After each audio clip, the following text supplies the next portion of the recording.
Okay, and we're back. So, what we actually have here is a bunch of lights sitting up in space. We have no idea how they're reacting to the environment because to make things simpler, we turned off a lot of stuff. So, we're going to come back and turn them back on. So, hopefully you remember how to do that. We're going to do a bunch of shift selections and turn them back on with the checkbox. As you can see, that's what they look like there. That's good. Again, one more big shift selection and turn everything back on. And I did something wrong.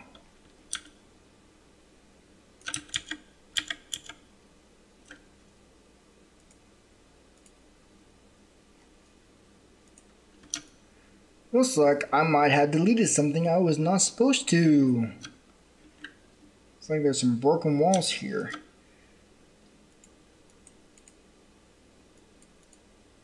So what I'm doing is I'm just making sure I didn't turn something on or off that I wasn't. Oh, there it is, right there. Scared me for a second. Okay.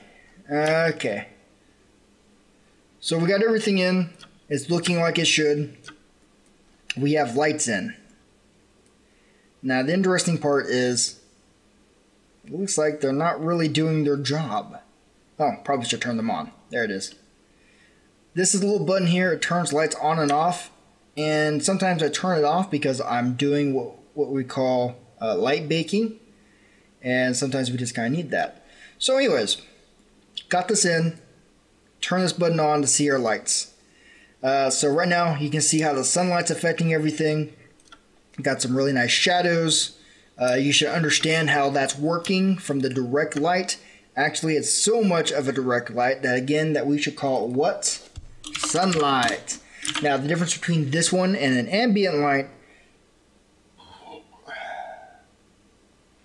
is an ambient light set up for mood lighting. Since this has a lot of windows and a lot of outdoor scenes, we're going to go ahead and rely on this to be the sun. That's why I call it sun. It's the best way to kind of set that or to get it set up there. One thing I did forget to mention is that you can actually have a bounce set up for the direct light. You just can't do bounce light again because it warns you over here for the spotlights. Okay, so we have all this set up. I do feel that this feels a little too clinical, so I'm going to go to the sun. Gotta bring that up a little bit.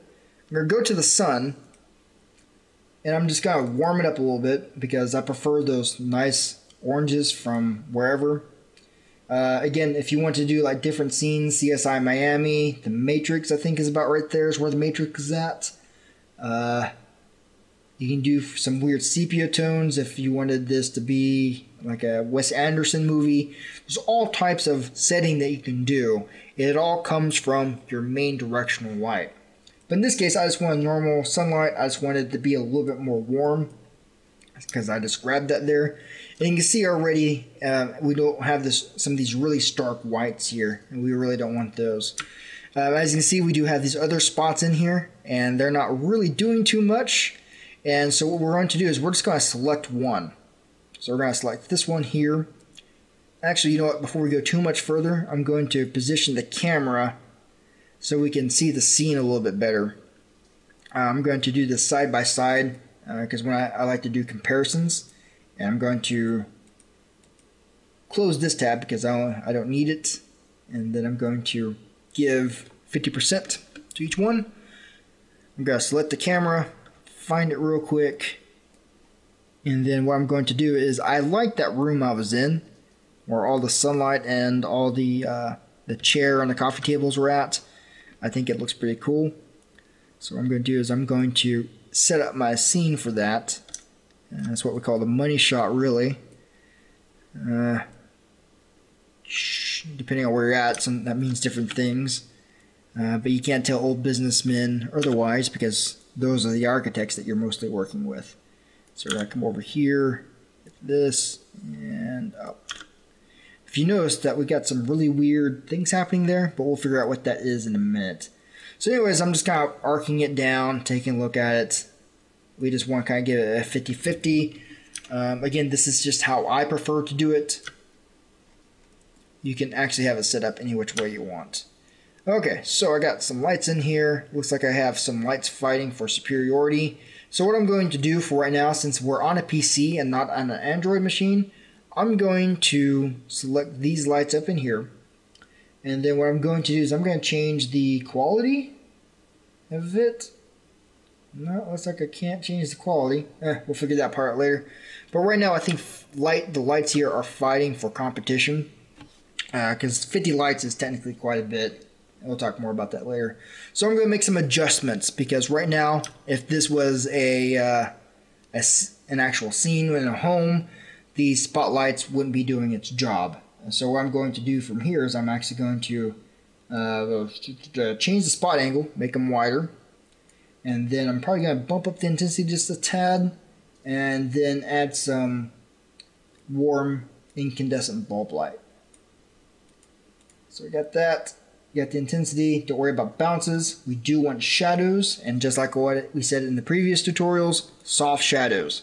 That's what quality settings. There it is. Strength back to 100. And right now I'm going to change it to very high just for the time being. Again, because of these being what again? Prefabs, we can make these changes to all the bulbs just by clicking apply. And so you can see how everything just kind of lit up a little bit.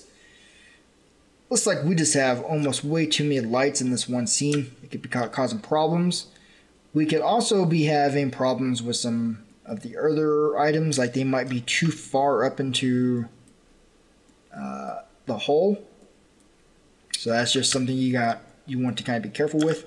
So what I'll do is I'll kind of reposition it maybe back inside just to see what that looks like.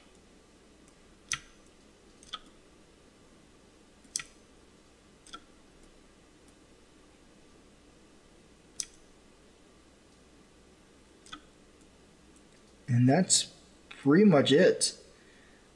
I'm going to lower the sun just a little bit.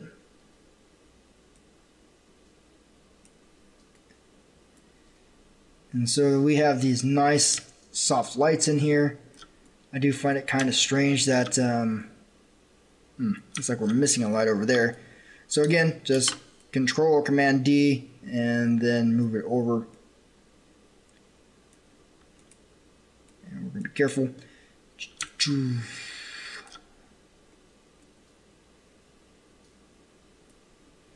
Since I don't have the augmented reality portion set up, I'm just going to add what we call a mesh collider to that object. And then I'm going to add, I'm going to import an asset for characters. I'm just going to import those.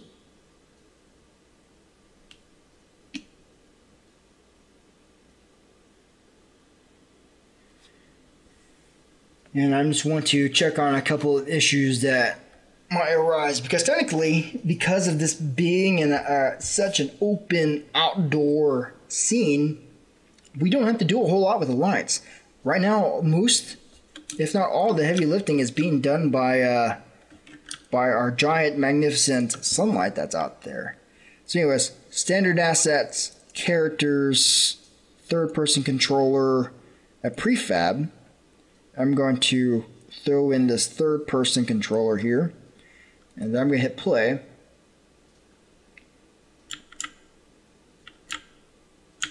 And I think I fell off the earth.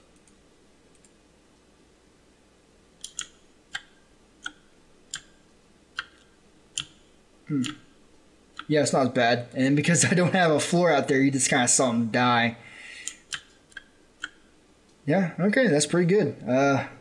This is a pretty simple setup, so we didn't have to do a whole lot. We didn't have to worry about the floors. We didn't really have to worry about the textures.